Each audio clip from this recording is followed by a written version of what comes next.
अस्सलाम वालेकुम मेरे नाज़रीन और सामीन।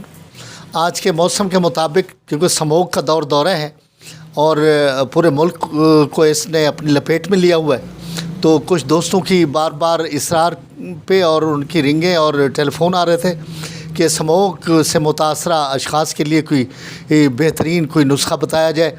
तो मैंने आज महसूस किया कि फ़िलफ़ौर अपने जो व्यूवर्स हैं, जो मेरे सामीन हैं, तो उनकी फ़लाह के लिए, उनकी बेहतरी के लिए, जो इससे मुतासिर हैं और वो इससे महफूज हो सकें, तो मुख्तसर, लेकिन पहले भी मैंने एक नुस्खा दिया था तो शायद आपकी नज़र से ना गुज़रा हो या आपने ना देखा हो, तो बहरहाल उसको थोड़ा मज़ीद इख्तिसार के साथ और अच्छे अंदाज में मैं दोबारा बता रहा हूँ बेहतरीन नुस्खा।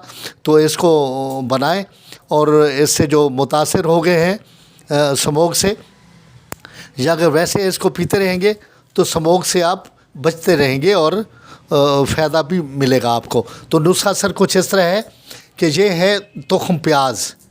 ये देखो तुख्म प्याज है, ठीक है जनाब, ये तुख्म प्याज है, ये काकड़ा सिंगी है, लेकिन इसको पहले धो लेना है तोड़ के, और फिर पानी से धो के फिर खुश करके फिर पिसाई करनी है, फिर रगड़ाई करनी है इसकी, काकड़ा सिंगी की ख़ास तौर पे।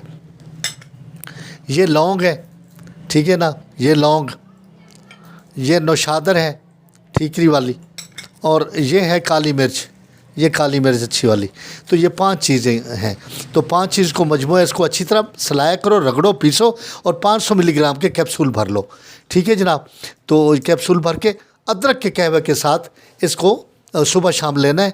और जो शख्स भी इसको इस्तेमाल कर दो, एक तो स्मोक का उस पर हमला नहीं होगा और उससे मुतासर नहीं होगा, और दूसरा इससे महफूज रहेगा।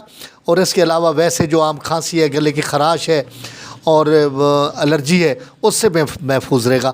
इसको बनाएं और मुझे दुआ में याद रखें, और मेरे चैनल को लाजमी सब्सक्राइब करना है और उसको लाइक और शेयर भी करना है। अल्लाह हाफ़िज़।